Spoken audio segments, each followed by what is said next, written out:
যেই না বৃন্দাবনের ভিতরে প্রবেশ করেছে মা, দেখছে সবাই কৃষ্ণ বিরহে কাঁদছে। আর সেই যে বিরহের একটা তাপ, সেটাই যেন তার অঙ্গে জ্বালা হচ্ছে। এত তাপ, এত বিরহ, এত কষ্ট, এত দুঃখ এদের মনে। আমি মনে মনে ভাবতাম আমি বোধহয় প্রভুর বড় ভক্ত। আজ বৃন্দাবনে না এলে তো জানতে পারতাম না যে আমার থেকেও বড় ভক্ত এরা, যারা কৃষ্ণকে হারিয়ে, গোবিন্দকে হারিয়ে সবাই কৃষ্ণ কৃষ্ণ বলে পাগলের মতো কাঁদছে। তাদের এহন দশা দেখে দেবর্ষি নারদের মনে হলো, হে প্রভু তুমি কেমন নিষ্ঠুর হে, সবাইকে কাঁদিয়ে তুমি দ্বারকায় রাজা হয়ে কত সুখে আছো তুমি। তোমার কি একবারও অন্তরে সাড়া দিচ্ছে না? তুমি কি একবারও মনে করতে পারছো না যে বৃন্দাবনবাসী তোমার জন্য কাঁদছে? কি সুখে আছো তুমি সেখানে, সবাইকে কাঁদিয়ে কি সুখ পাচ্ছ তুমি। বেশ, আজ আমিও দেখতে চাই যে তুমি কত সুখে আছো। দেবর্ষি নারদ দেখছে মাতা যশোমতী কাঁদে দিবারাতি, গোপাল হারাইয়া নন্দ উপানন্দ আর যত গোপবৃন্দ বাথানে না যায় কারা। সবাইকে কাঁদতে দেখে দেবর্ষি নারদ বললেন, হে প্রভু বেশ, আজ আমি বুঝেছি তোমাকে যারা ভালোবাসে তাদের এইভাবেই কষ্ট পেতে হয়। নিতাই গৌর হরি বল। এ কথা কিন্তু সত্য মা। ভগবানকে যারা ভালোবাসে তাদের সত্যি কষ্ট পেতে হয়, সেটা সারা জীবন পেতে হয়। তার প্রমাণ শুধু আমাদের মতো সাধারণ জীব নয়। একবার চিন্তা করে দেখুন, কত ভক্তের কথা বলবো সারা জীবন কষ্ট পেল মা সীতা, যার বনবাসে যেতে হলো, আহা নিয়ে চলে গেল, বনবাসে রইল, তারপরে অগ্নি পরীক্ষা হলো, তারপরে আবার তাকে পাতালে চলে যেতে হলো। সুখ পেয়েছিল ভগবানের সহধর্মিণী হয়ে। হরে কৃষ্ণ। চিন্তা করে দেখুন, কষ্টের কোনো সীমা ছিল না। নামাচার্য ছিল ঠাকুর হরিদাস, ভগবানকে ভালোবাসত বলে দিনের পর দিন সমস্ত সাধুগুরু বৈষ্ণবের অবহেলা, লাঞ্ছনা, এমনকি মুসলমান সমাজের কাছে তাকে অনেক অনেক কষ্ট পেতে হয়েছিল, চাবুকের আঘাত সইতে হয়েছিল। বলুন তো মা, যখন সবাই মিলে তাকে চাবুকের আঘাত করছে, অপরাধটা কি ছিল তার? কি অপরাধ ছিল? সে প্রভুকে ভালোবাসতো, এটাই তার অপরাধ। কিন্তু যখন তাকে চাবুকের আঘাত করছিল, তার পাশে কেউ ছিল তাকে বাঁচানোর? কেউ তো ছিল না। কিন্তু একজন ছিল, যার নাম বদনে নিঃশ্বাসে প্রশ্বাসে জপ করছিল, কৃষ্ণ কৃষ্ণ কৃষ্ণ। মা দেবকীর কথা ভাবুন, তার জীবনের কষ্ট। সন্তান ভগবানকে সন্তান রূপে গর্ভে পেয়েছিল বলে তারই দাদা সারা জীবন তাকে কারাগারে বন্দী করে রেখেছিল। কে আছে সুখে ভগবানকে যে ভালোবেসেছেন? কৃষ্ণের প্রিয় সখা সুদামা।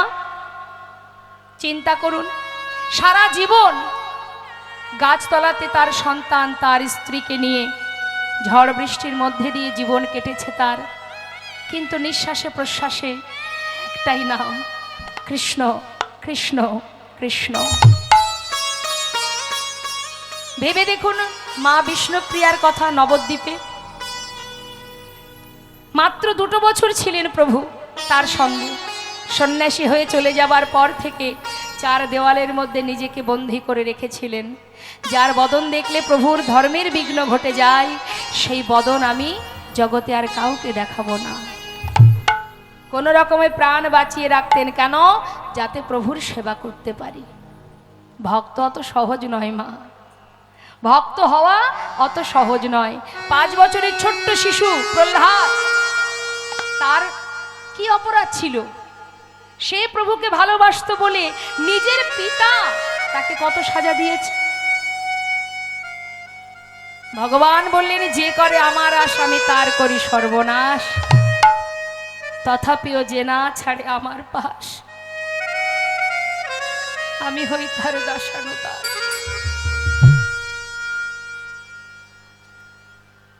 অত সহজ নয়। জীবনে যত কষ্টই পাই না কেন, যত দুঃখই পাই না কেন প্রভু, তুমি ছাড়া আমার আর কেহ নাই। একবার চিন্তা করে দেখুন মাতা দ্রৌপদীর কথা। সভাতে তো কত মানুষ ছিল, আমরা কখনো কখনো বলি না যে আমার কেউ নেই। আচ্ছা বলুন তো, দ্রৌপদীর সবাই যখন বস্ত্রহরণ হয় সেখানে তো অনেকেই ছিল, কে তাকে রক্ষা করেছিল? কেউ কি করতে পেরেছিল? কত মানুষই তো ছিল, তার নিজের 5টা স্বামী ছিল।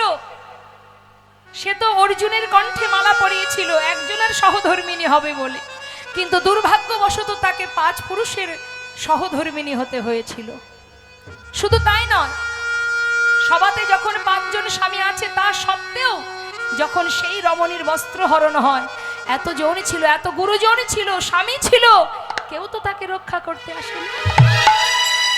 একজনই রক্ষা করেছিল রে বল। তাই রক্ষার মালিক একজনই গোমা। তিনি যেমন দুঃখ দেন তেমন আবার রক্ষাও করেন। আর ভগবান তাকেই কষ্ট দেন। কাকে? ভগবান তাকেই কষ্ট দেয় যাকে তিনি নিজের করে ভালোবাসেন। প্রেমময়ী রাধারানী একদিন নয়, 2 দিন নয়, 100 বৎসর কৃষ্ণহারা হয়েছিলেন, কিন্তু তথাপিও কৃষ্ণ ছাড়া আর কিছু জানতো না। এটাই হচ্ছে শুদ্ধ প্রেম। আর আমরা একটু আঘাত পেলে, কষ্ট পেলে ভগবানকে ভুলে যাই। তাহলে ভগবানকেই যদি ভুলে যাব, কাকে আশ্রয় করব? জগতে কে আছে যে তাকে আশ্রয় করা যায়? যায় না। আজ দেখুন, দেবর্ষি নারদ বলে উঠলেন, বৃন্দাবনে সবাইকে কাঁদিয়ে তুমি কি সুখে আছো প্রভু? আমি দেবর্ষি নারদ, তুমি কাঁদিয়ে কি সুখ পাচ্ছ আমি গিয়ে দেখতে চাই। সবাই বলে আমি নাকি গন্ডগোলের গোসাই। বলে না বাবা? কোথাও দেখবেন ঝগড়া হলেই নারদের নাম জপ করে, যেন আরো জোরদার হয় ঝগড়াটা। কিন্তু গন্ডগোলটা যে বেশ অনেকদিন আগে থেকে পাকানো থাকে সেটা কিন্তু কেউ ভাবে না, সবই নারদের ঘাড়েই দোষটা পড়ে। তাই নারদ বলছে, সবাই বলে আমি গন্ডগোলের গোসাই, কিন্তু গন্ডগোলটা যে অনেক দিন ধরে পাকানো আছে সেটা কেউ ভাবে না। হে প্রভু, তুমি গন্ডগোল পাকিয়ে রেখেছো, আর এবার আমি নারদ, আমি দেখতে চাই যে তুমি কত সুখে আছো, আমি না দেখে যাচ্ছি না। তাই দেবর্ষি নারদ নিজের বীণাকে বলছে, বীণা, এতদিন যার নাম করেছিস ভুলে যা ওই নাম, ওই নাম আর করতে হবে না। আজ থেকে রাধা নাম জপ কর। নিতাই গৌর হরি বল হরি। তাই বীণাকে বলছে, রে বীণা, বল বল যন্ত্র রাধা নামে মন্ত্র, বল বল যন্ত্র রাধা নামে মন্ত্র, বল বল যন্ত্র রাধা নামে মন্ত্র, বল বল যন্ত্র রাধা নামে মন্ত্র, যাগ যজ্ঞ ব্রত পূজা কিছু নাহি আর, বল বল যন্ত্র রাধা নামে মন্ত্র, যাগ যজ্ঞ ব্রত পূজা কিছু নাহি আর, বল বল বীণে রাধা নাম বীণে, বল বল বীণে রাধা নাম বীণে, বল বল বীণে রাধা নাম বীণে, এ ত্রিভুবনে কিছু নাহি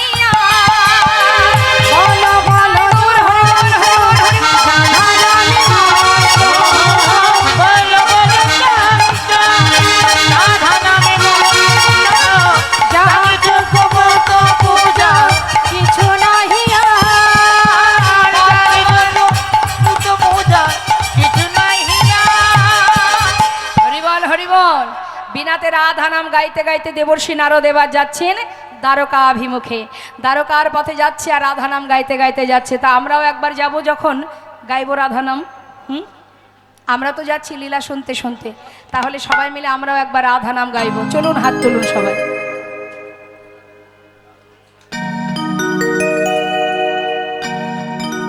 প্রত্যেকে হাত তুলবেন, না হলে গাইব না। ভগবানের সেবার জন্য যদি হাত থেকে থাকে একবার তুলুন। হাত তো সেটাই যেটা গোবিন্দ সেবায় লাগে। হ্যাঁ, হরিবল হরিবল হরিবল। রাধে রাধে রাধে রাধে রাধে রাধে বল বল রাধে রাধে রাধে রাধে রাধে রাধে বল বলো রাধে রাধে রাধে রাধে রাধে রাধে বল রাধে রাধে রাধে রাধে রাধে রাধে বল। প্রত্যেকে হাতে তালি দেবেন, আপনাদের তালে তালেই আমি গাইব। তবে যেমন খুশি তেমন এক একজন এক এক সময় তাল দিলে হবে না, তালে তালে। ঠিক আছে, এক তালে তুলুন।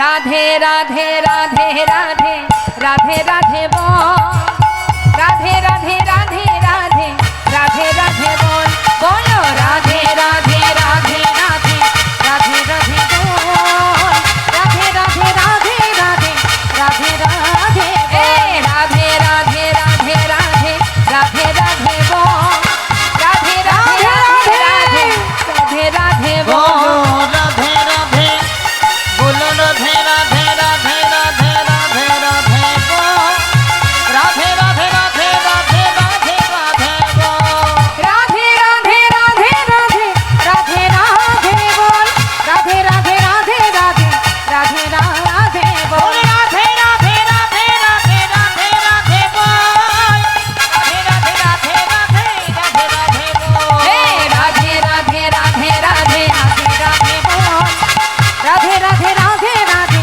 রাধে রাধে বলো আহা বৃন্দাবন কি রাধে রাধে সবাই হাত তুলুন।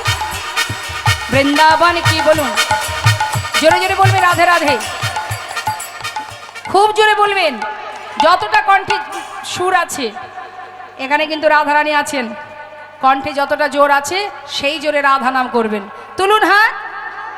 বৃন্দাবন কি, যমুনা মাই কি, রাধা কুণ্ড কি, শ্যাম কুণ্ড কি, कैलाशवन की, मधुबन की, राधे राधे मधुबन की, राधे राधे केशी घाट की, राधे राधे मुंशीबाट की, राधे राधे मोहनबन की, राधे राधे माधवीबन की, लौहबन की, तम्रबन की, राधे राधे कमलबन की, राधे राधे भंडीबन की, राधे राधे मधुबन की, आगे पीछे राधे राधे दाहिने बाएं बोल बोल में ऊपर नीचे बोलो राधे राधे राधे राधे राधे राधे बोल राधे राधे राधे राधे राधे राधे ओ राधे राधे राधे राधे राधे राधे बोल राधे राधे राधे राधे राधे राधे बोल राधे राधे राधे राधे राधे राधे बोल राधे राधे राधे राधे राधे राधे बोल बोलो राधे राधे राधे राधे राधे राधे बोल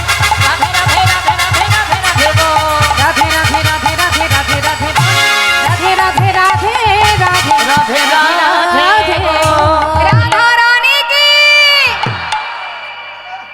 এমন রাধা নাম শুনলে বলুন মা কে বা ঘরে থাকতে পারে।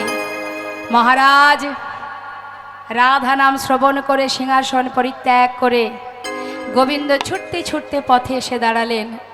চোখের জলে বুক ভাসিয়ে কাঁদে আর বলে ওরে কে শোনালো রে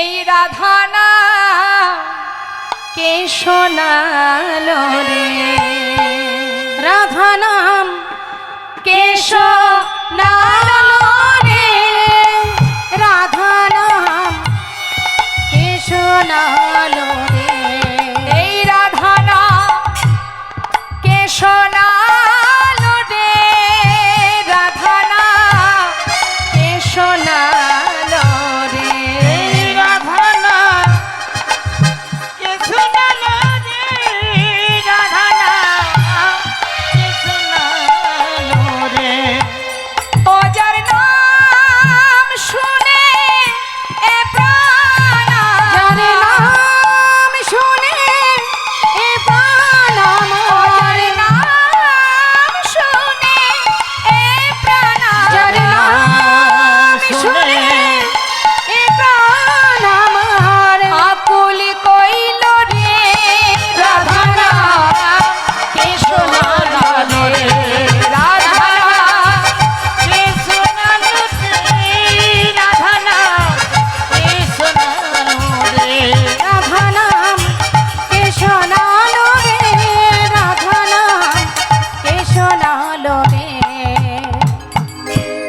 দূরে দেবর্ষী নারদকে দর্শন করে ভগবান কৃষ্ণচন্দ্র দেবর্ষীর সম্মুখে এসে করজোড়ে বললেন, মণিবর, আজ আমি বুঝতে পেরেছি তুমি বৃন্দাবন থেকে এসেছই যখন, একবার বলো তারা কেমন আছে। দাঁড়াও দাঁড়াও শ্যামনগর, হে গোবিন্দ, সে কেমন আছে না আছে, তারা কিভাবে আছে না আছে তুমি জানো না? যারা তোমাকে এত ভালোবাসে তারা কেমন আছে তুমি জানো না? আমি তো এলাম তোমাকে দেখতে, তুমি কেমন আছো। ভিতর ঘরে সসম্মানে নিয়ে গেলেন, বসতে দিলেন, মুখের দিকে চেয়ে আছে।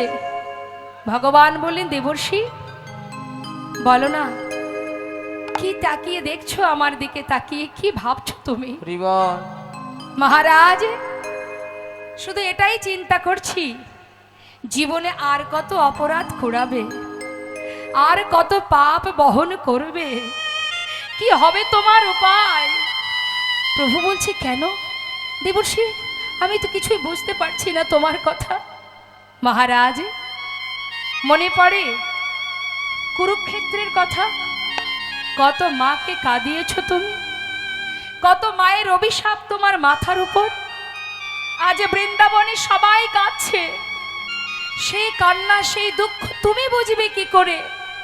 প্রত্যেকটি মানুষের চোখের জলে তোমার জীবনের অভিশাপ হয়ে দাঁড়াচ্ছে। আর কত কাঁদাবে তুমি? এবার তো তুমি কৃপা করো, তোমার অপরাধ খণ্ডন করো। তুমি কি করে করব আমি, কি করার আছে আমার? প্রভু যেই না এমন কথা বলেছে, দেবর্ষী নারদ ভাবলেন এই তো সুযোগ, এই সুযোগটা কাজে লাগিয়ে সমস্ত বৃন্দাবনবাসীকে আমি দ্বারকায় নিয়ে আসব, সবার সঙ্গে প্রভুর মিলন করাবার জন্য। তাই তিনি বললেন, মহারাজ, রাজার অপরাধ খণ্ডনের একটাই উপায়, সেটা হলো যজ্ঞ করতে হবে। এটা শুধু মহারাজ তোমার ক্ষেত্রে নয়, যুগে যুগে হয়ে আসছে, যুগে যুগে এটাই হয়ে আসছে। যেমন ত্রেতায় রামের রাজা ছিল, অশ্বমের যজ্ঞ কইল। ত্রেতায় রামের রাজা ছিল, অশ্বমের যজ্ঞ কইল। ত্রেতায় রামের রাজা ছিল, অশ্বমের যজ্ঞ কইল। দানব্রত যজ্ঞ হবে এবে, মহারাজ দানব্রত যজ্ঞ হবে এবে। মহারাজ দানব্রত যজ্ঞ হবে এবে। মহারাজ, ত্রেতায় রাম রাজা ছিল, অশ্বমের যজ্ঞ করেছিল। আর এই দাপর যুগে তুমি যজ্ঞ করবে, যে যজ্ঞের নাম হবে দানব্রত যজ্ঞ, দান ধ্যান করা যজ্ঞ। দান করলে অপরাধ খণ্ডন হয়ে যায়। বেশ, তাই হবে। কিন্তু দেবর্ষী, এই যে যজ্ঞ আমি করব, যজ্ঞের নিয়মাবলী কি আছে সবই শিখিয়ে দেব মহারাজ। শুনে নাও, এই দানব্রত যজ্ঞে যে যা চাইবে, যে জনা যা চাইবে, হাসি মুখে দিতে হবে। যে জন যা চাইবে, হাসি মুখে দিতে ওই হবে। যে জনা যা চাইবে, হাসি মুখে দিতে হবে। দান করিবে হাসি মুখে, মহারাজ দান করিবে হাসি মুখে। মহারাজ দান করিবে হাসি মুখে। শুধু তাই নয়, প্রত্যেকে যা চাইবে সে তো দিতেই হবে। দেবার সময় যেন মুখটা শুকিয়ে না যায়।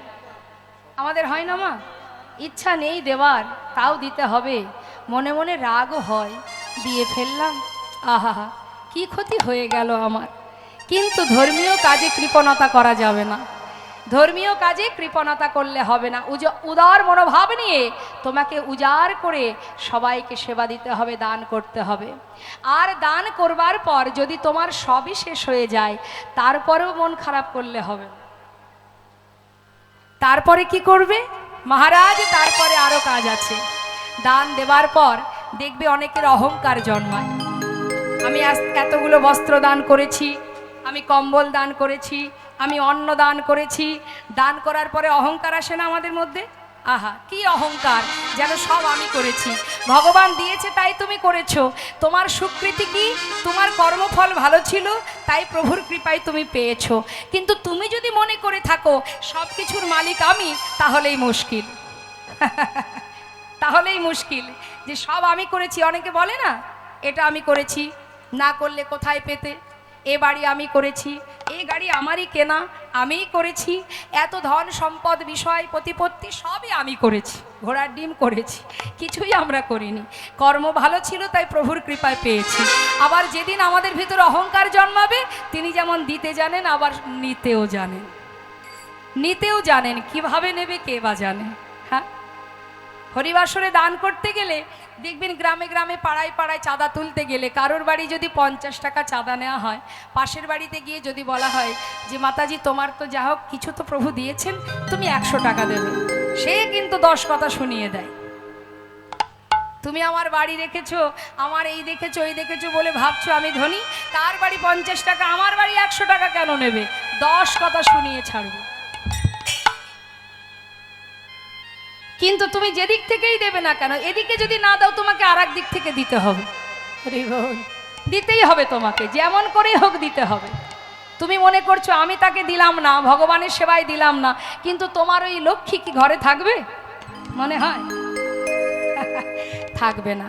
লাগাতে যদি হয়, কর্ম যদি করতে হয়, সঠিক কর্ম করো, সঠিক পাত্রে দান করো, কিন্তু আমরা তো সেটা করি না। কি হলো, ভগবান বললেন তুই দিচ্ছিস না তো, দান করছিস না তো, আজ তুই সব পেয়েছিস, এর পরের জন্মে তোকে এমন করে পাঠাবো, হরি বল, তোকে দাঁড়ে দাঁড়ে ভিক্ষা করে 2 পয়সা পাবি, তাতে সংসার চালাতে হবে, বুঝবি ঠেলা। আর তুই এখন দিবি না, ভগবানের সেবায় দিবি না, এমন একটা পোকা ফল তোকে দেব, সারা জীবনে ডাক্তার হসপিটাল করতে করতে তোর সব শেষ হয়ে যাবে।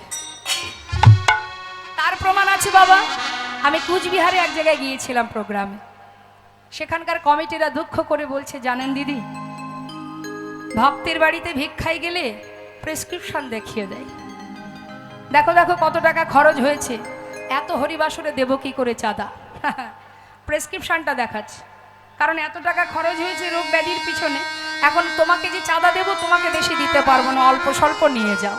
তাহলে একদিক থেকে না একদিক থেকে তার অর্থ যাবেই যাবে, যেদিক থেকেই যাক না কেন।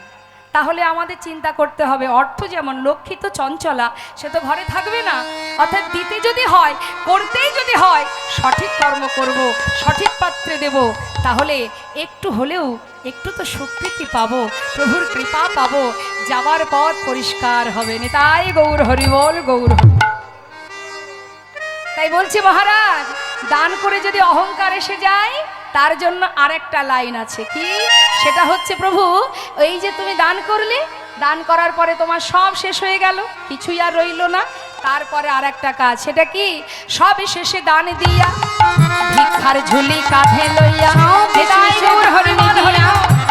ঝুলি কাঁধে মহারাজ সব শেষে দান দিয়া, সব শেষে দান দিয়া, ভিক্ষার ঝুলি কাঁধে লইয়া, ভিক্ষা মেগে খাবে মন সুখে, মহারাজ ভিক্ষা মেগে খাবে মন সুখে, মহারাজ ভিক্ষা মেগে খাবে মন সুখে।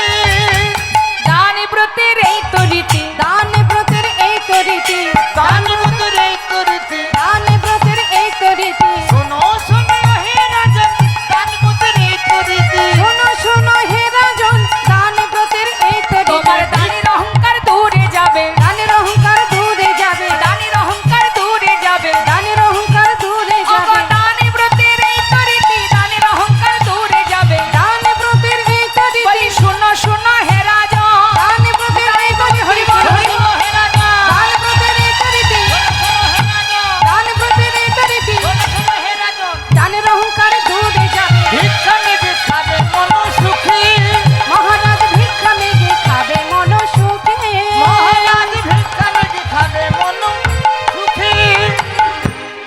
নারদের কথা শুনি কহে দেবে চিন্তামণি, নারদের কথা শুনি কবে দেবে চিন্তামণি, নিমন্ত্রণের ভারে কে বা লবে, নিমন্ত্রণের হার কে বা লবে, নিমন্ত্রণের ভার কে বা লবে। চিন্তা করে বলছে গোবিন্দ সবই মানলাম তোমার কথা, তা নিমন্ত্রণের ভারটা কে নেবে, কে নেবে, কার উপরে দেব দায়িত্ব? তখন মহাজন পদাবলীর শেষে বলে উঠলেন, তাহা শুনি মোহন কয় চিন্তা কেন দয়াময়, তাহা শুনি মোহন কয় চিন্তা কেন দয়াময়, তাহা শুনি মোহন কয় চিন্তা কেন দয়াময়, শুনি মহান কয় চিন্তা কেন দয়াময়, দেবর শিরে ভার দাও এবে, ওই দেবর্ষির ভার দাও এবে, মহারাজ দেবশ্রীর ভার দাও এবে। নিমন্ত্রণের ভারটা দেবর্ষির হাতেই দিয়ে দাও, কারণ সে সারা দিন প্রতিদিন ওই স্বর্গমর্ত পাতাল ঘুরে ঘুরে ঘুরে ঘুরে বেড়ায়। তা যে এত ঘোরাঘুরি করে 365 দিন চারিদিকে ঘুরে ঘুরে বেড়ায়, তা তার তো সব অলিগলি চেনা, তাই না? আর তার গাড়িটা কি ঢেকি, যদি সরু গলি হয় তাও চলে যাবে। তা দেরি না করে তার কাছে দায়িত্বটা দিয়ে দাও, সেই নিমন্ত্রণের দায়িত্ব নেবে। ভগবান নিমন্ত্রণ পত্র লিখলেন, স্বর্গমর্ত পাতাল গুরুজন, গুরুর নিমন্ত্রণ হলো। নিমন্ত্রণ পত্র লিখে এবার বলরামের হাতে দিয়ে বললে, দাদা দেখো তো ঠিক আছে কিনা। এখন দাদা বললেন, ভাই তুই তো সব জায়গার পত্র লিখেছিস, বৃন্দাবনের পত্র কেন লিখিসনি? গোবিন্দ বললেন, দাদা তুমি এমন কথা বলবে আমি জানি, আপনজনকে কখনো কেউ পত্র দেয় না, নিজের মানুষকে কেউ পত্র দেয়। আমি বৃন্দাবনের পত্র সেই কারণেই লিখিনি দাদা। আজ আমি দেখতে চাই, নিমন্ত্রণ করলে সবাই আসে, আর বিনা নিমন্ত্রণে কারা আসে? যারা নিজের জন হয়। আমিও দেখতে চাই বৃন্দাবনে খবর পাওয়া মাত্রই আমাকে কে দেখতে আসে। যে আমার কাছে আসবে আমি জানবো সেই হলো আমার একমাত্র আপনজন। তাই গৌর হরি হরি। তাই পত্র লিখলো না বৃন্দাবনবাসীর জন্য, সেই দুঃখ করেছিলেন সখাগণ এবং রাধারানীর অষ্টসখী। দেখেছিস রায়, সবার জন্য পত্র লিখলো, সবাই পেল পত্র, আমাদের জন্য করলো না, কোনো পত্র দিল না। রাধারানী বলেছিলেন, সখী দুঃখ করছিস কেন? আমরা তো তার নিজের জন, আমাদেরকে সে কেন পত্র দেবে বল? হরি বল হরি বল। কেমন প্রেম দেখুন মা। স্বর্গমত্ত পাতালে নিমন্ত্রণ করে গোবিন্দ, আহা দেবর্ষি নারদ সে কি করলো? চিন্তা করছে, নিমন্ত্রণ তো সব জায়গায় হলো, বৃন্দাবনবাসীর জন্য পত্র লেখেনি ঠিক আছে, খবর দিতে তো আর বাধা নেই, যাই একবার খবরটা দিয়ে আসি। আর এদিকে ভগবান বিশ্বকর্মাকে স্মরণ করে প্রভাস নদীর তীরে যজ্ঞের আয়োজন করবার সমস্ত বন্দোবস্ত শুরু করে দিলেন। আর দেবর্ষি নারদ এলেন বৃন্দাবনে যশোমতী মায়ের অঙ্গনে। মা মারা চৈতন্য হয়ে পড়ে আছে, যেন হঠাৎ শুনতে পেল নূপুরের রুনুঝুনু। বলে উঠল, কে রে, তুই কি আমার গোপাল এলি? নূপুরের রুনুঝুনু শব্দ শোনা যায়, আমি তো চোখে ভালো দেখতে পাই না, তুই কে? দেবর্ষি নারদ বললেন, মা আমি দ্বারকা থেকে এসেছি, আমি দেবর্ষি। ও দেবর্ষি, আমার গোপাল কেমন আছে? সে ভালো আছে মা, সে অনেক ভালো আছে। আমি কেন এসেছি জানো? তোমার পুত্র প্রভাস নদীর তীরে যজ্ঞ করছে, তাই তুমি দেরি করো না মা, শিগগিরই যাও, সবাইকে নিমন্ত্রণ করেছে, তোমাদেরও জানিয়ে গেলাম, শিগগিরই গুছিয়ে নিয়ে যাত্রা করো। স্বর্গমর্ত পাতাল সব জায়গায় নিমন্ত্রণ করার শেষে বৃন্দাবনে নিমন্ত্রণ। আর বৃন্দাবনে যখন নিমন্ত্রণ হচ্ছে মা, তার আগেই কিন্তু অন্যান্য স্বর্গমর্ত পাতালের যত ভক্ত তারা সবাই আগে যাত্রা করেছে, খবর পাওয়া মাত্রই যাত্রা করেছে। অবশেষে খবর পেয়েছে বৃন্দাবনবাসী, তাদের যেতে দেরি হচ্ছে। এদিকে দেবর্ষি নারদ বৃন্দাবনে সবাইকে ডেকে ডেকে এই বার্তা দিচ্ছে। এমন সময় ললিতা, বিশাখা, রাধারানী, ক্ষণে চৈতন্য ক্ষণে অচৈতন্য চিৎকার করে বলে উঠলেন,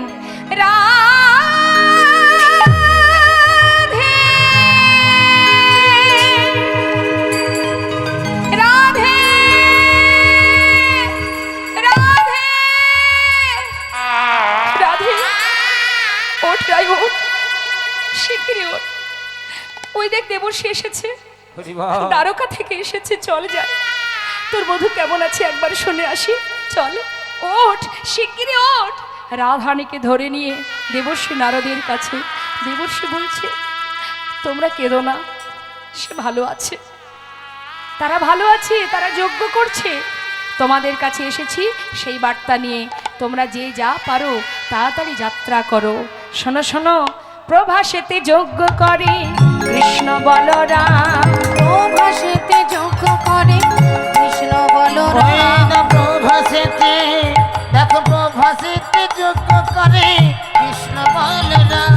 সেই যজ্ঞের সংবাদ দিতে আমি নারদ যেয়ে এলাম, সেই যোগে সংবাদ দিতে নারদ এলাম, সেই যোগের সংবাদ দিতে আমি নারদ যে এলাম। সেই যোগের সংবাদ দিতে নারদ যে এলাম। একে, তোমরা যাবে নাকি?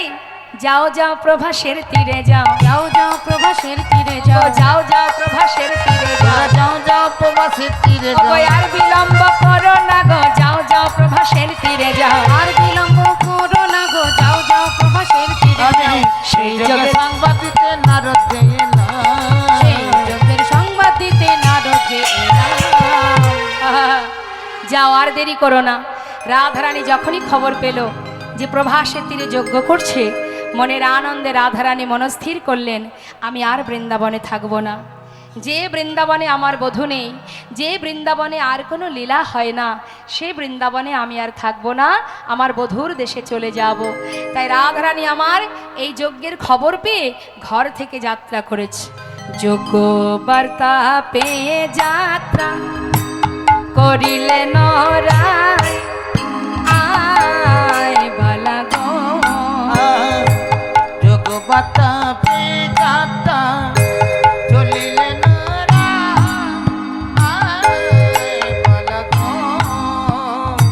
সখীগণ সঙ্গে চলে সহিত বড়া, সখী গণ সঙ্গে চলে সহিত বড়া।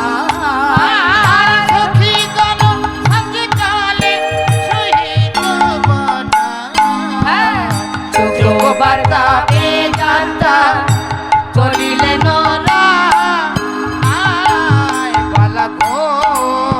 যোগ্য বার্তা পেয়ে এবার রাধারানী যাত্রা করলেন।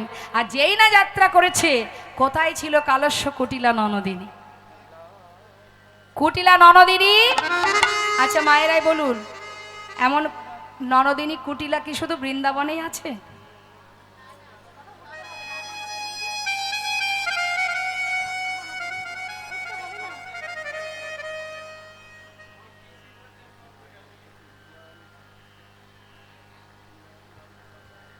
সন্তান মাতা পিতার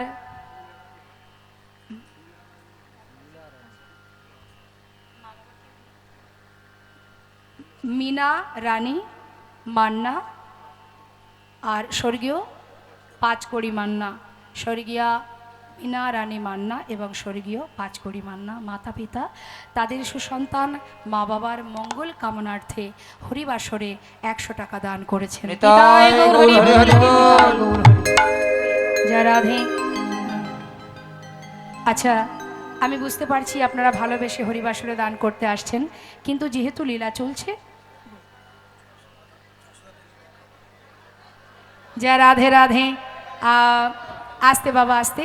হ্যাঁ, আর এক বাবা, তিনিও 500 টাকা দান করেছেন। ঠিক আছে। আপনারা যদি দিতে চান, আমি লীলার শেষে সবাই আসবেন, আমি অবশ্যই সবার কাছ থেকে দক্ষিণা নেব। কিন্তু এখন যশোদা টেলিকম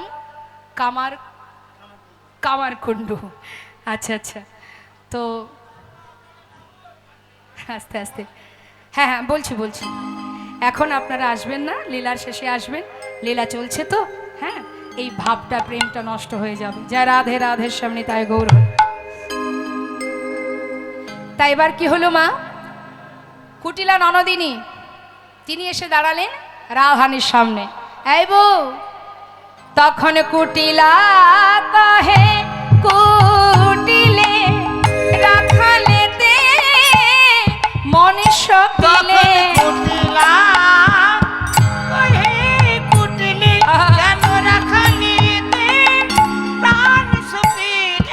চিরকালে তোর এই বউ কলঙ্ক গেল,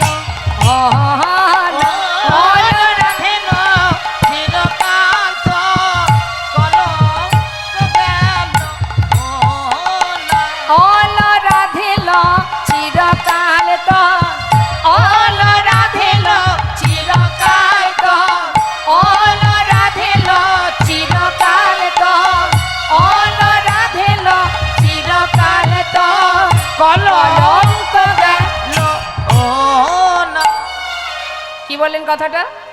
ছি ছি ছি ছি ছি বউ, ওই কেলে ছোড়ার কাছে মন সপিলি? হ্যাঁ, কলঙ্ক গেল না তোর এ জীবনে? কলঙ্কিনী, অসতী, দ্বিচারিণী, এত এই অসময়ে মাথায় ডালা সাজিয়ে শোকে বেষ্টিত হয়ে যাচ্ছিস কোথায়? নিশ্চয়ই কেলে ছোড়াকে দেখতে যাচ্ছিস। তবে শুনে নে, আমি তোর ননদিনী কুটিলা, অত সহজে ছাড়ার পাত্রী আমি নই। চুপচাপ এখানে দাঁড়িয়ে থাক, আমি দাদাকে একবার ডেকে নিয়ে আসি। আমি তো দাদাকে বললেই দাদা মানে না, কেন জানি না। দাদাকে নিশ্চয়ই কোনো শিকড় পাকড় খাওয়িয়েছিস, না হলে তোর কথায় উঠে বসে কেন? আজ হাতে নাতে প্রমাণ দেব আমি। কুটিলা রেগে গিয়ে এবার চললেন আয়ানের কাছে। দাদা, ও দাদা, আমি তো কথা বললি তোমার রাগ হয়।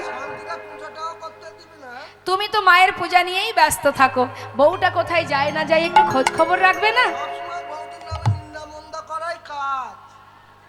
হয়েছে তো, কিভাবে যে বশ করেছে। হ্যাঁ, বউ যা বলে তাতেই খুশি। শোনো দাদা, আজকে সামনাসামনি প্রমাণ দেব বলেই তোমাকে নিতে এলাম। তাহলে এতদিনের দোষটা, আমার প্রতি যে দোষটা তুমি বারবার বলো, সেটা আর থাকবে না। আমি আজকে তোমাকে সাক্ষাৎ দর্শন করাবো। তোমার বউ কাউকে কিছু না বলে মাথায় ডালা সাজিয়ে পথের ধারে দাঁড়িয়ে আছে। শিগগিরই আমার সঙ্গে চলো। হ্যাঁ, দেখাতে পারবো। তাহলে আর দেরি কেন, একটু দাঁড়া। আয়ান কি করেছে মা? ছুটে গিয়ে মায়ের হাত থেকে ওষিটা নিয়েছে। ক্রোধেতে আয়ান হয়ে কম্পমান, ক্রোধেতে আয়ান হয়ে কম্পমান, ক্রোধেতে আয়ান হয়ে কম্পমান, ওষি তুলে নিল হাতে। আয়ান হয়ে কম্পমান, ওষি তুলে নিল হাতে। কাঁপিতে কাঁপিতে দাঁড়ালো আসিয়া কুটিলার সম্মুখেতে, কাঁপিতে কাঁপিতে দাঁড়ালো আসিয়া কুটিলার সম্মুখে।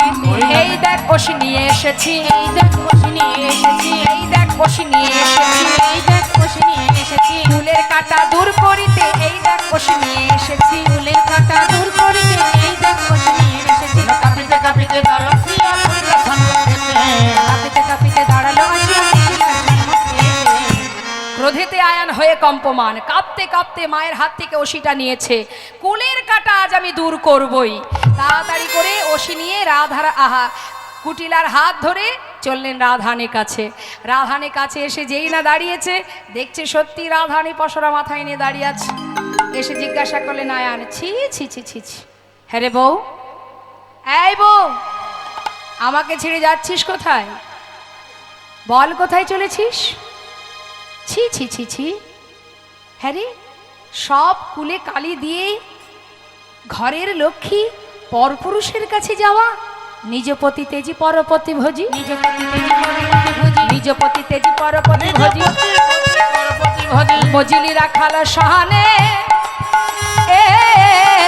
ওই না নিজ পতি তেজি পরপতি ভোজি, মজলি রাখাল সনে। পাপের ভান্ডার পুড়ে গেছে তো, আর তোকে বাঁচিয়ে রাখবো না। হলো পুণ্যকাল ঘুচাবো জঞ্জাল, এই ছিল তোর কপালে। হলো কোনকাল ঘুচাবো জঞ্জাল, এই ছিল তোর কপালে। হলো পুণ্যকাল ঘুচাবো জঞ্জাল, এই ছিল তোর কপালে। হলো পুণ্যকাল ঘুচাবো জঞ্জাল, ছিল কপালে। রাধে তোর প্রাণ নাশিব, রাধে তোর প্রাণ নাশিব, ফুলের কাঁটা দূর করিব। রাধে তোর প্রাণ নাশিব, আমার ফুলের কাঁটা দূর করিব, রাধে তোর প্রাণ নাশিব। হলো পুণ্যকাল ঘুচাবো জঞ্জাল, এই ছিল তোর কপালে। হলো পুণ্যকাল ঘুচাবো জঞ্জাল, ছিল কপালে। পাপের ভান্ডার পুড়ে গেছে, পরিপূর্ণ হয়ে গেছে। তাই জঞ্জাল ঘোচাবার জন্য, কুলের কাঁটা দূর করবার জন্য আমি ওষি নিয়ে এসেছি। তোকে আর আমি বাঁচাবো না। মায়ের চরণে বলি দিয়ে তারপরে ঘরে ফিরবো। আয়ান যেই না আঘাত করতে যাবে রাধানীকে, রাধানীর প্রাণ নেবে, এখন সঙ্গে সঙ্গে রাধানী মনে মনে ভাবলেন, উপযুক্ত সময় হয়েছে আয়ানকে পুরবের কথা স্মরণ করানোর। তাই রাধানী দেরি না করে যোগমায়া পূর্ণমাসী মা যোগমায়াকে স্মরণ করলেন। মা যোগমায়া রাধারানীর অঙ্গে ধারণ করে কালী মূরতি হয়ে দাঁড়ালেন রাধারানী। আহা, নবকদম্বিনী যিনি রসের পরিপাটি, নবকদম্বিনী যিনি রসের পরিপাটি, নীল শাড়ি খসাইয়া পরায় অরুন্ধতী, নীল শাড়ি খসাইয়া পরায় অরুন্ধতী, ওই না নীল শাড়ি খসাইয়া পরায় অরুন্ধতী। কালী মূরতি হয়ে রাহে দাঁড়াইল, কালী মূরতি হয়ে রায় দাঁড়াইল, কালী মূরতি হয়ে রাহে যেই না কালী হয়ে দাঁড়িয়েছে রাধারানী, আয়ান সঙ্গে সঙ্গে তিনি তো মাকে ভালোবাসে, কালী মূর্তি দর্শন করে ছুটে গিয়ে রাধারানীর চরণ ধরিল, ছুটে গিয়ে রাধারানীর চরণ ধরিল, তখন ছুটে গিয়ে রাধারানী চরণে পড়িল। ক্ষমা কর রায়, ক্ষমা করো রায়, ক্ষমা কর একবার রায়, ক্ষমা করো রায়, ওই চরণের অপরাধী ক্ষমা কর রায়। ওই চরণের অপরাধী ক্ষমা করো রায়, ছুটে গিয়ে রাধারানীর চরণ ধরিল, ছুটে গিয়ে রাধারানী চরণে ধরিল। রাধারানী বললেন, চিন্তা করে দেখ একবার, তুই কে ছিলি আর আমি কে ছিলাম? মনে পড়ে সেই পুরাবের কথা? তুই ছিলি সুতাপারিষী, সাধনা করেছিলি ভগবান বিষ্ণুর কাছে, তোমার বামে যে লক্ষ্মী তাকে আমার পত্নী রূপে আমি লাভ করতে চাই। জগতে এত কিছু থাকতে তুই সাধনা করেছিস বিষ্ণুর বামে লক্ষ্মীকে পত্নী রূপে পাওয়ার আশা, কঠিন সাধনা করলি তুই। প্রভু গিয়ে বলল, দেখো সুতাপা, তুমি আমাকে লক্ষ্মী ছাড়া করো না, এই বর বাদ দিয়ে তুমি অন্য কোনো বর চাও, আমি তোমাকে এই বর দিতে পারবো না। তখন তুই সেই কথা শুনে এক পায়ে দাঁড়িয়ে কঠিন তপস্যা করেছিলি। ভগবান আবার তোর কাছে গিয়ে বলেছিল, ওরে সুতাপা, তোর কি মত বদলেছে? অন্য কোনো বর? না প্রভু, আমার একটাই চাওয়া, তোমার বামে যে লক্ষ্মী তাকে আমি আমার পত্নী রূপে পেতে চাই। বাঞ্ছা কল্পতরু ভগবান যতবার বলে দিতে পারবো না, ততবার ভক্ত বলে ওঠে, তাহলে তুমি কিসের বাঞ্ছা কল্পতরু? ভক্তের বাঞ্ছা পূর্ণ করতে পারো না? আহা, কেমন ভক্ত দেখুন মা। চলে যাও তুমি, চাই না তোমার বর। ভগবান বললেন, বেশ, মনোবাঞ্ছা পূর্ণ হবে। তখন স্বয়ং লক্ষ্মী বলেছিল, রে সুতাপা, এত কিছু থাকতে তুই যখন আমাকেই তোর ঘরণী করে পেতে চাস, আমি অবশ্যই তোর ঘরের ঘরণী হব, কিন্তু তুই হবি নপুংস। নিতাই গৌর হরি বল। সেই থেকে কিন্তু মাতৃজ্ঞানে ভালোবাসতেন আয়ান। তাই আজ যেই এই কথা বলেছে মা, আয়ানের পুরাবের কথা মনে পড়ে গেল। আয়ানের হলো চৈতন্য, বলে শ্রীমতী তুমি ধন্য, ভ্রান্তে চিনতে না পেরে বলেছি কত কুবচন, ভাবতে চিনতে না পেরে বলেছি কুবচন। আমি ভ্রান্তে চিনতে পারিনি, হ্যাঁ, তুমি আমায় ক্ষমা করে দাও। শুধু তোমার কাছে একটি বাসনা রাই, যেদিন আমার অন্তিম সময় আসবে সেই দিন যেন তোমাদের যুগল একবার দর্শন পাই। জটিলা কুটিলা বলে উঠলেন, এতদিন তোকে ঘরে বেঁধে রেখেছিলাম শুধু যুগল দর্শন পাওয়ার আশায়। ওরে বউ, আমাদের মনে একটা বাসনা, এই জীবনে যখন ঘরে বেঁধে রেখেও যুগল দেখা হলো না, মৃত্যুকালে যেন একবার তোদের যুগল দেখতে পাইনি। তাই গৌর হরিবল হরিবল। সবাইকে আশীর্বাদ করে রাধারানী সখী বেষ্টিত হয়ে চলে গেলেন দ্বারকায়। বৃন্দাবনবাসী যখন প্রবেশ করলো দ্বারকায়, তখন দ্বারকার 4টে দ্বারই বন্ধ হয়ে গেছে। প্রথম দ্বারে মা যশোমতী, দ্বিতীয় দ্বারে নন্দ উপনন্দ ব্রজবাসীগণ, তৃতীয় দ্বারে সখাগণ, চতুর্থ দ্বারে রাধারানী অষ্টসখীগণ। 4 দ্বারে দাঁড়িয়ে আছে, লেখা আছে প্রবেশ নিষেধ। সখীগণ রাধারানীকে নিয়ে দাঁড়ালেন। যেই না দাঁড়িয়েছে, দাড়িকে বলছে, এই দাড়ি পথ ছেড়ে দিয়ে ভিতরে যাব। দাড়ি বললেন, যাওয়া হবে না, এই বেশে যেতে পারবে না। তোমরা রমণীগণ শুদ্ধ বসন পরে স্নান করে শুদ্ধ বসন পরে এসো, তারপরে তোমাদেরকে যেতে দেব। সখীরা বলে উঠলেন, শোন শোন, তুই আমাদেরকে স্নান করতে বলছিস? কোথায় স্নান করতে যাব? গঙ্গায়। শুনে নে, যে গঙ্গাতে স্নান করতে যেতে বলছিস, সেই গঙ্গার সৃষ্টি কোথায় জানিস? তোদের যে মহারাজ, সেই মহারাজের চরণ তলে। তাই বলি শুনে রাখ।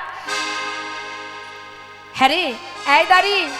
সখীরা বলে উঠলেন, শোন শোন, যেতে বলিস গঙ্গা স্নানে, শুনে হাসি পায়। ওরে যার চরণে গঙ্গার উদ্ভব, সে ধরে রাধার পায়, সে ধরে রাধার পায়। ছিছি বলতে লজ্জা হয়, ছিছি বলতে লজ্জা হয়, ছিছি বলতে লজ্জা হয়, বলতে লজ্জা হয়। ওরে যার চরণে গঙ্গার উদ্ভব, সে ধরে রাধার পায়। যার চরণে গঙ্গার উদ্ভব, সে ধরে রাধার পায়। ছিছি বলতে লজ্জা হয়। কি হয়েছে মা? বৃষ্টি পড়ছে?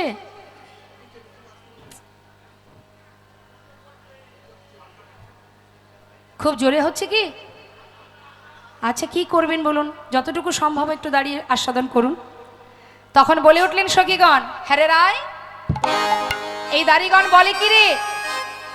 সখীরা তো কম নয় মা, বলে উঠলেন, দাড়ি, তোমাদের রাজাকে গিয়ে বলো যে দ্বারে গুরুদেব এসেছে, তাকে যেন সসম্মানে বরণ করে ঘরে নিয়ে যায়। বলগা যা তোর রাজা রে, রাজগুরু এসেছে দ্বারে।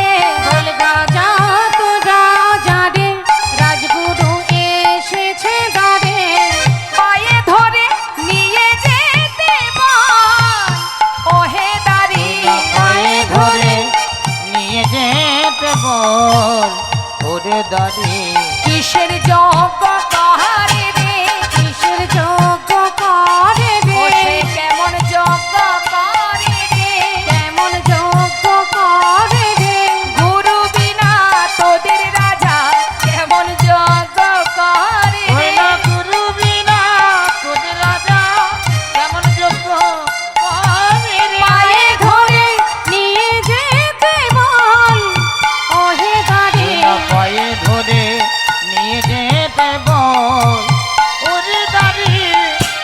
দাঁড়ি একবার রাধারানীর দিকে তাকাচ্ছে, আর একবার মহারাজের কথা ভাবছে যে আমাদের যে রাজা, এত বড় রাজ্যের যিনি রাজা, তার গুরু কি না এই রমণী? মুখের দিকে তাকিয়ে আছে। সখীরা বলছে, হা করে দেখছিস কি? গিয়ে বল তোদের রাজাকে যেন পায়ে ধরে তার গুরুকে নিয়ে যায়। গুরু ছাড়া কি যোগ্য হয় রে? যা যা যা, দেরি করিস না। আর এদিকে সখাগণ, তারা যে দ্বারে দাঁড়িয়ে আছে, কানায় কানায় বলে বন্ধু সখা বলে ডাকছে, একবার দেখা দে ভাই। তুই কি জানিস না বৃন্দাবনে যে আর ভালো লাগে না? তুই না থাকলে সে আনন্দ কোথায় পাবো রে? একবার দেখা দি, এত বড় রাজ্যে রাজা হয়েছিস তুই, আমাদের কথা কি ভুলে গেছিস? আহা, সখাগণ কাঁদছে। আর একজন এসে দাঁড়িয়েছে, মা যশোমতী। মা যশোমতী আমার, তিনি দ্বারে এসে পাগলিনীর বেশ মা, অঙ্গের বসন খুলে গড়াগড়ি যায় ধোলায়।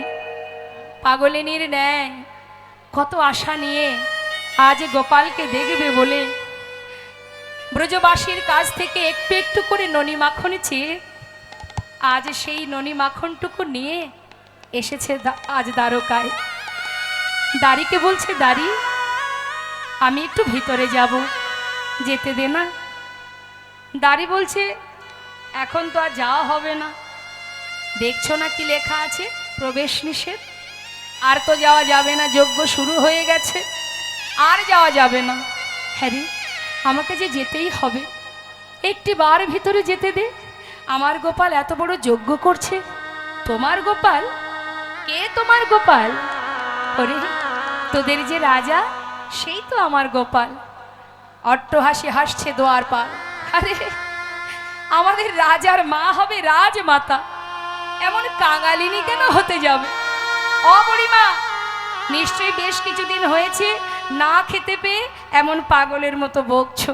আরে শোনো শোনো, ওই দূরে গিয়ে বসো, এখানে বারবার গোল করো না, ঝামেলা করো না, দূরে গিয়ে বসো। আমাদের মহারাজের যজ্ঞ শেষ হলে যখন দ্বারে এসে দান ধ্যান করবে, তোমার যা খুশি তুমি মহারাজের কাছে চেয়ে নিও। আমাদের মহারাজ বড় দয়াল। মা বললেন, দেখ দাঁড়ি, মায়ের কাছে মূল্যবান ধন হলো তার সন্তান।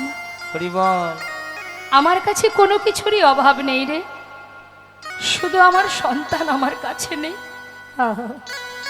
জানিস, তার জন্য কাঁদতে কাঁদতে না আমি অন্ধ হয়ে গেছি, চোখে ভালো দেখতে পাই না, কিন্তু বড় আশা নিজের পুত্রকে একবার দেখব।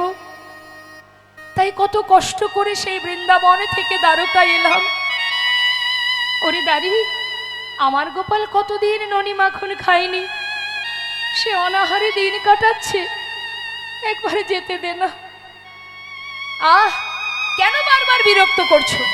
বললাম না এখন ভিতরে প্রবেশ করা যাবে না। বারবার যদি বিরক্ত করো, আমি কিন্তু তোমাকে চাবুক দিয়ে আঘাত করব।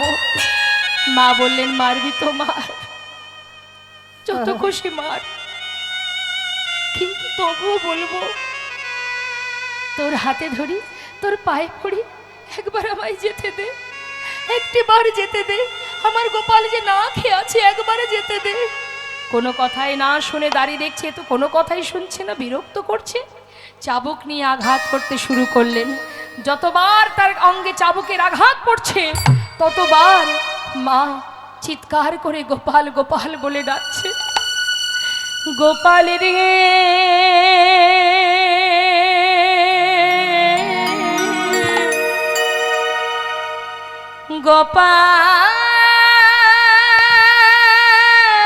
গোপাল রে,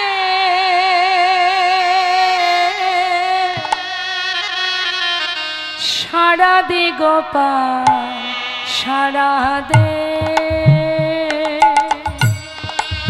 গোপাল রে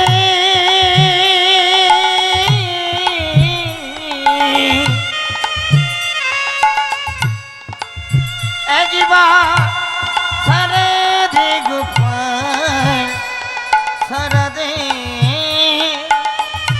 গোপাল রে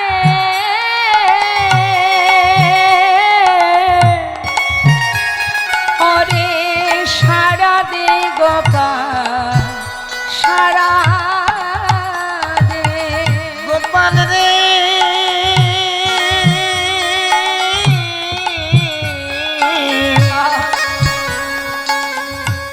সারা দে গোপাল সারা দে। অভাগিনী মা তো, অভাগিনী মা তোর, অভাগিনী মা তো ফুকারে কাঁদে রে। একবার সারা দে গোপাল সারা দে। গোপাল গোপাল রে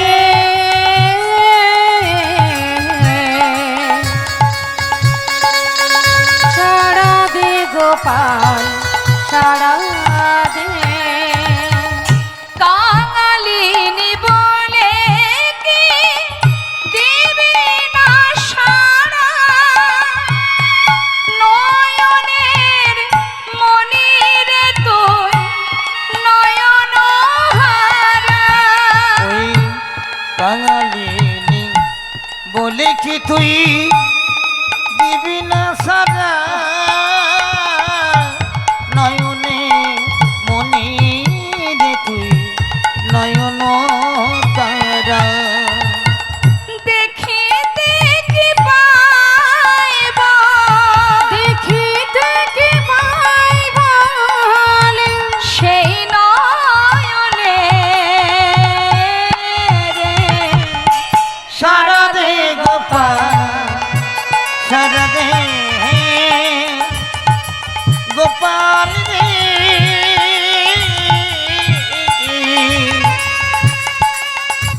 সারা দে গোপাল সারা দে।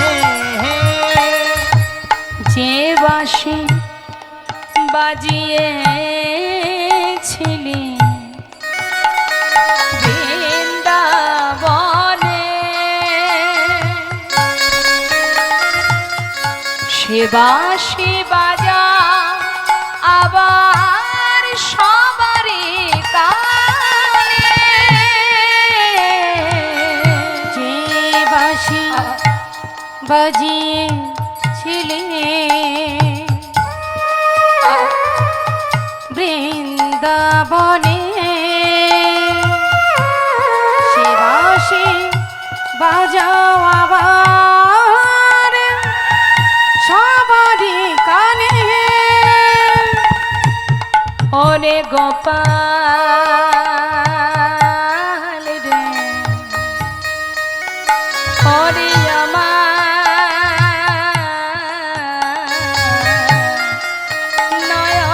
নয়ন মনি, একবার সাড়া দে। ওরে গোপাল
একটিবার দেখা দে গোপালে রে ওরে আমার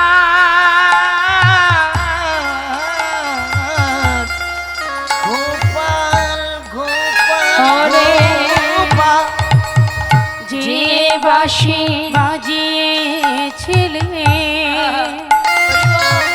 বৃন্দাবনে সে বাঁশি বাজাও আবার সবারই কানে ওরে তোর বিরহেতে কাঁদে অলিকো শ্রীদাম সুদাম কেঁদে হয়েছে ব্যাকুল। ওরে তোর বিরহেতে কাঁদেয়লি কুল শ্রীদাম সুদাম কেঁদে হইয়া বেকুল ওরে তোর বিরহেতে কাঁদে অলিকো শ্রীদাম সুদাম কেঁদে হয়েছে ব্যাকুল। সোনার ব্রজয়া সোনার ব্রজয়া যে সোনার ব্রজয়া আধার হলো সারা রাতে গোপাল নিতাই গৌর হরি বল হরি বল। গোপাল রে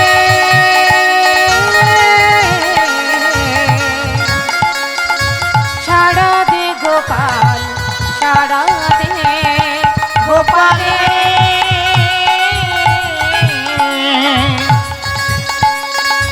সারা দে গোপাল সারা দে সারা দে গোপাল সারা দে সারা দে গোপাল সারা দে মা কাজ মা যদি কাঁদে সন্তানের তো অন্তরে সাড়া দেবে। জলের ঝাড়ি নিয়ে পূর্ণ আহুতি দেওয়ার পর জলের ঝাড়ি নিয়ে যখন গোবিন্দ চারিপাশে ঘুরছে হঠাৎ মায়ের কান্না শুনতে পেল। বলাই দাদাকে বলে উঠলেন, দাদা আমার মা কাঁদছে দ্বারে এসে, প্রহরী তাকে চাবুকের আঘাত করছে দাদা, আমি আর থাকতে পারছি না, এবার আমাকে যেতে হবে। বলরাম বলছে, হ্যারি কানা মা কি করে আসবে, মা তো এখানে আসতে পারবে না। দাদা মা এসেছে, মা গোপাল গোপাল বলে কাঁদছে, দাড়ি তাকে প্রহার করছে, এবার আমায় যেতে হবে দাদা। সেই জলের ঝাড়ি ফেলে দিয়ে ছুটতে ছুটতে গোবিন্দ চললেন চার দ্বারে বৃন্দাবনবাসীকে দর্শন দেওয়ার জন্য। ছুটছে চারটে রূপ ধারণ করে। মহাজন পদাবলিতে লিখছেন, দেখো দেখো বাঞ্ছা কল্পতরু ভগবান সকলে বাঞ্ছা পুরাবে বলে কল্পতরু ভগবান সকলে বাঞ্ছা পুরাবে বলে কল্পতরু ভগবান সকলে। আজ আসছে এক একজন এক এক ভাবে দেখছে। সখ্য প্রেমে সখা গান দেখিতে পাইল, ভাই কানাই বলে কাঁধে তুলে নিল, ভাই কানাই বলে কাঁধে তুলে নিল, ভাই কানাই বলে কাঁধে তুলে নিল। কল্পতরু ভগবান সকলে বাঞ্ছা পুরাবে বলে কল্পতরু ভগবান সকলে তারপরে কি করলো মা, নন্দ উপানন্দ দেখে দোয়ারে দাঁড়ায়, নন্দ দেখে দোয়ারে দাঁড়ায়, প্রাণ গোবিন্দ আসে দুটি বাধা মাথায় লয়ে, প্রাণ গোবিন্দ আসে দুটি বাধা মাথায় লয়ে, প্রাণ গোবিন্দ আসে দুটি বাধা মাথায় বাঞ্ছা লয়ে। কল্পতরু ভগবান সকলে বাঞ্ছা পুরাবে বলে কল্পতরু ভগবান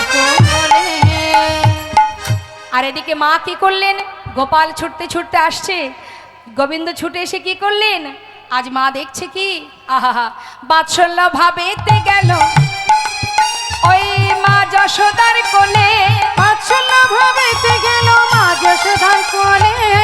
মায়ের কোলে যেই না গেছে মা কি করছেন, ক্ষীর স্বর্ণ বনি দেয় গোপালের বদনে, ক্ষীর স্বর্ণ বনি হরি বদনে বদনে,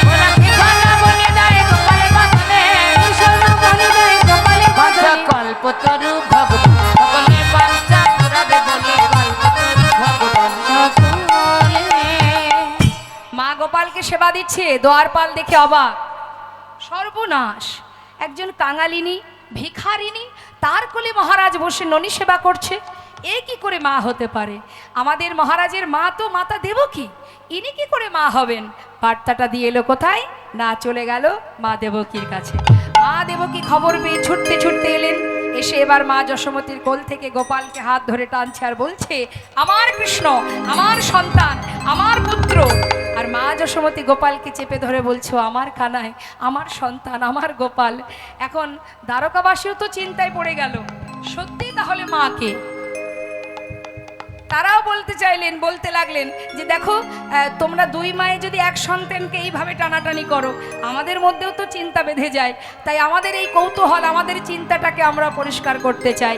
দুই মাকে পরীক্ষা দিতে হবে, প্রকৃত মাকে সেটা আমরা দেখতে চাই না। তাই গৌর হরি বল। এখন মা দেবকী তো নিশ্চিত যে আমি কারাগারে সন্তানকে জন্ম দিয়েছি, অর্থাৎ আমি তার মা। মা দেবকী বললেন, আমি আগে পরীক্ষা দিয়ে দিই, কারণ আমি জানি আমার সন্তান, সে আমারই পুত্র, আমি তাকে গর্ভে ধারণ করেছিলাম, এর জন্য আবার পরীক্ষার কিংবা প্রয়োজন? বেশ, তোমাদেরকে প্রমাণ দেওয়ার জন্য আমি অবশ্যই পরীক্ষা দেব। এটা কিন্তু সম্পূর্ণটাই মা, তার ভিতরে আত্ম অহংকার, তাই অহংকারে বশীভূত হয়ে মা দেবকী পরীক্ষা দেবেন। এখন নিয়মটা কি, পরীক্ষায় শতবস্ত্র পরপর টানানো হবে, 100টা বস্ত্র টানানো হবে। এই শতবস্ত্রের একদিকে থাকবে দুই মা, একদিকে থাকবে গোপাল। যে মা তার স্তনদুগ্ধ শতবস্ত্র ভেদ করে গোবিন্দের শ্রীবদনে দিতে পারবে, সেই হচ্ছেন গোপালের প্রকৃত মা।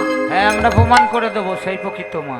মা দেবকী বললেন, বেশ, আমি প্রমাণ দেব।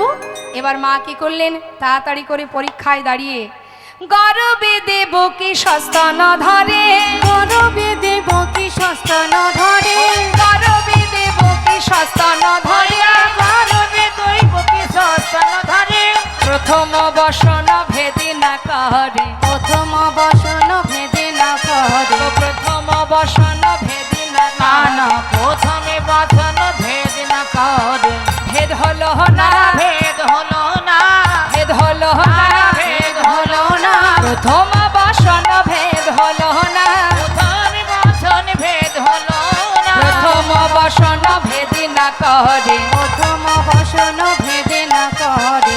হলো না, একটা বস্ত্র ভেদ হলো না, শত বস্ত্র পড়ে থাক। মা দেবকী অবাক হলেন, কেন আমি দিতে পারলাম না?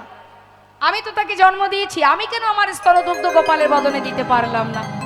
সবাই দ্বারকাবাসী বললেন, মা তোমার পরীক্ষা হয়ে গেছে, এবার মা যশোমতীর পরীক্ষা। মা যশোমতী দাঁড়ালেন, তিনি বললেন, গোপাল, মনে মনে, এটাই হচ্ছে ভক্তি। মা মনে মনে বললেন, কি বললেন? গোপাল, সমাজের কাছে যদি আমি হেরে যাই পরীক্ষায়, সবাই জানবে আমি তোর মা নই, কিন্তু আমি তো জানবো যে তুই একমাত্র আমার সন্তান, তুই আমার কানাই, তুই আমার গোপাল।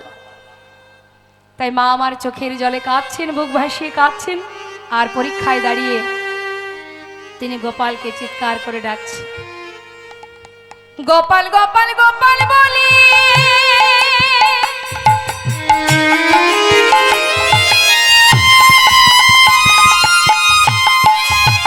মায়া আমার কাঁদিতে লাগিল,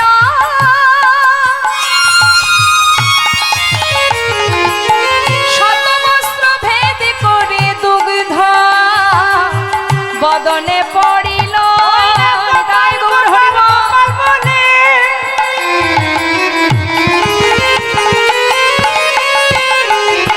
মায়া আমার কাঁদিতে লাগিল,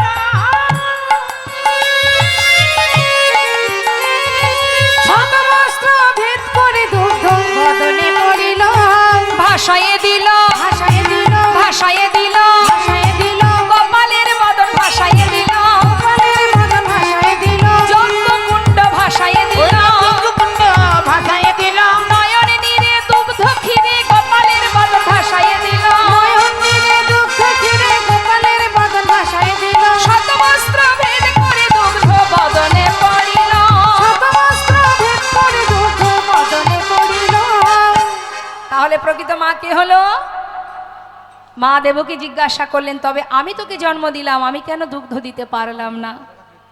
বলে উঠলেন, গোবিন্দ, ভেবে দেখো মা পুরবের কথা, তুমি ছিলে রাম অবতারে মাতা কৈকেয়ী। আমার মাতা কৌশল্যা পিতার আদেশ মতো 14 বৎসরের জন্য বনে যাবার কালে এক বাটি দুগ্ধ এনেছিল। তুমি সেই দুগ্ধ আমাকে খেতে দেবে না বলে ফেলে দিয়েছিলে। শুধু তাই নয় মা, ফিরে আসবার পর 14 বৎসর পরে তুমি আমাকে বলেছিলে, রাম আমি যে অন্যায় করেছি তোর প্রতি, বাবা কথা দে এ জন্মে তোর মা হতে পারিনি, তাই পরের জন্মে আমি যেন সন্তান রূপে আমার গর্ভে তোকে ধারণ করতে পারি। আমি কথা দিয়েছিলাম মা, তাই হবে। আমি এসেওছি তোমার গর্ভে। তুমি কারাগারে আমাকে জন্ম দিলে, জন্ম দেওয়া মাত্রই কংসের ভয়ে পিতার মাথায় করে আমাকে গোকুলে পাঠিয়ে দিলে। সেদিনও তুমি আমাকে একটু হলেও দুগ্ধ পান করাওনি, তাহলে আজ কেন দুগ্ধ পান করব? আর এই যে মা যশোমতী, তার দুগ্ধ কেন পান করলাম? তিনি ছিলেন সেই ধরাসতী। বৈষ্ণব রূপে গিয়েছিলাম তার গৃহে। তিনি তার বৈষ্ণব সেবার জন্য কারোর ঘরে এক মুষ্টি তণ্ডুল না পেয়ে এক মুদি দোকানে নিজের একটি স্তনের বিনিময়ে তণ্ডুল ধার করে ভিক্ষা করে আমাদের বৈষ্ণব সেবা দিয়েছিল। সেই দিনে আমি কথা দিয়েছিলাম, যে স্তনের বিনিময়ে আজ বৈষ্ণব সেবা দিলে পরের জন্মে সন্তান হয়ে সেই স্তনদুগ্ধ আমি পান করব না। তাই হরি বল হরি বল। প্রকৃত প্রমাণিত হলেন মা যশোমতী, তিনিই হলেন গোপালের মা। এদিকে হলো কি মা, আরো এক দ্বারে দাঁড়িয়ে আছে অষ্টসখী রাধারানী। হঠাৎ করে সখীগণ কি দেখলেন? দেখতে পাচ্ছি মধুর রসে সখীগণ দেখিতে পাইল, মধুর রসে সখীগণ দেখিতে পাইল, মধুর রসে সখীগণ দেখিতে পাইল। সখীগণ দেখতে পাচ্ছি গোবিন্দ আসছেন। রাধারানী গোবিন্দের বেশ দর্শন করে তাড়াতাড়ি করে কি করলেন? অভিমানী কমলিনী বদন ফেরাইল, অভিমানে কমলিনী বদন ফেরাইল, অভিমানে কমলিনী বদন ফেরাইল, অভিমানে কমলিনী বদন ফেরাইল। বাঁচা কল্পতরু ভগবান সকলে, বাঁচা পড়াবে বলে কল্পতরু ভগবান সকলে। সখীরা বলে, রাধে হঠাৎ করে আবার কি হলো তোর? যার জন্য এত কষ্ট করে আসা সেই তো তোর কাছে এলো, হঠাৎ তুই মুখটা এমন করে আড়াল করে দাঁড়ালি, কি ব্যাপার? তাকে কাছে টেনে নে। রাধারানী বললেন, ওরে সখী রে, আমি তো কোনো রাজাকে ভালোবাসি নাই, ওকে চলে যেতে বল। আমি ভালোবেসেছিলাম এক রাখালকে, আমি কোনো রাজাকে চিনি না। গোবিন্দ বুঝতে পারলেন যে রাধারানী রাজবেশ চান না, তাই নিজের বেশ খুলে এবার পরিধান করলেন রাখালের বেশ। রাখালের বেশ পরিধান করে রাধারানীর অভিমান ভাঙছেন গোবিন্দ আমার। তাড়াতাড়ি করে হাতে ধরে পাশে বসিয়ে এবার গোবিন্দ কি করছেন? সেবা দিচ্ছেন। মহাজন বললেন, দেখো দেখো, তরাতরি করে ধরে বসাইল বামে, তরাতরি করে ধরে বসাইল বামে, তরাতরি করে ধরে বসাইল বামে, তরা করে করে ধরে বসাইল বামে, নিজ বসনে মোছাইল রাই মুখ ঘামে, নিজ বসনে মোছাইল রাই মুখ ঘামে, নিজ বসনে মোছাইল রাই মুখ ঘামে, নিজ বসনে মোছাইল রাই মুখ ঘামে। বাঁচা কল্পতরু ভগবান সকলে, বাঞ্ছা পুরাবে বলে কল্পতরু ভগবান সকলে। বদনটা ভালো করে নিজের বস্ত্র দিয়ে মুছিয়ে দিলেন। দেবার পর এবার রাধারানীকে কি করলেন? ভাঙিয়া চূড়ার ফুল চরণ পূজা করে, ভাঙিয়া চূড়ার ফুল চরণ পূজা করে, ভাঙিয়া চূড়ার ফুল চরণ পূজা করে, ভাঙিয়া চূড়ার ফুল রাধার চরণ পূজা করে। যেই না রাধার চরণ পূজা করছে, সখীরা তাই না দেখে মৃদু মৃদু হাসছে। ললিতা মুচুকি হাসে কুন্দলতার আড়ালে, মুচুকি হাসি কুণ্ডলতার আড়ে, ওই না ললিতা মুচুকি হাসে কুণ্ডলতার আড়ে, মুচুকি হাসি কুণ্ডলতার আড়ে। ওই না ললিতা মুচুকি হাসি কুণ্ডলতার বাঞ্ছা আড়ে, কল্পতরু ভগবান সকলের বাঞ্ছা পুরাবে বলে কল্পতরু ভগবান সকলে। সকলে। বলে, হেই মা তা জানি না। হে মা তা জানি না। আমার সখীরা বলা বলি করছে কি, হেই মা তা জানি না বলে হে মা তা জানি না পুরুষ নারীর চরণ সেবা করে হেই মা তা জানি না পুরুষ নারীর চরণ সেবা করে হে মা তা জানি না আনিয়া প্রভাসের জল চরণ ধোয়ালো আনিয়া প্রভাসের জল চরণ ধোয়াইল ওই যে ছিল বাবা যে প্রভাস নদীর জল নিয়ে যেদিন রাধারানী চরণ ধৌত করবে সেদিনই তার অভিশাপ থেকে সে উদ্ধার হবে। তাই কি করলেন গোবিন্দ যেই না চরণ ধোয়ালেন মহাজন লীলার পাশে দাঁড়িয়ে বললেন কি গোবিন্দ দাসে কহে প্রভাস তীর্থ যে হইল গোবিন্দ গৌর হরি বল হরি যে হইল ওই না গোবিন্দ দাস কহে প্রভাস তীর্থ যে হইল গোবিন্দ দাস কহে প্রভাস তীর্থ যে হইল ওই না গোবিন্দদাস বলে প্রভাস তীর্থ যে হইল গোবিন্দ দাস কহে প্রভাস তীর্থ যে হইল বাঞ্ছা কল্পতরু ভগবান সকলে বাঞ্ছা পুরাবে বলে কল্পতরু ভগবান সকলে এবার সখীরা সবাই মিলে সুন্দর একটি মালা গেথে রাধারানী হাতে দিলেন আনিয়া মালতির মালা রায়ের করে দিল আনিয়া মালতির মালা রায়ের করে দিল আনিয়া মালতির মালা রায়ের করে দিল নে আর দেরি কেন পরা তোর বধূকে শ্রীমতী রাধারানী এবার সেই মালতী ফুলের মালা নিয়ে বধূর গলায় পরাইয়া বামে দাঁড়াইল বধুর গলায় পরাইয়া বামে দাঁড়াইল ওরা বধূ গলায় পরাইয়া বামে দাঁড়াইল বধুর গলায় পরাইয়া বামে দাঁড়াইল বধূ গলায় পরাইয়া বামে দাঁড়াইল বাঞ্ছা কল্পতরু ভগবান সকলে বাঞ্ছা পুরাবে বলে কল্পতরু ভগবান সকলে যা রাধে রাধে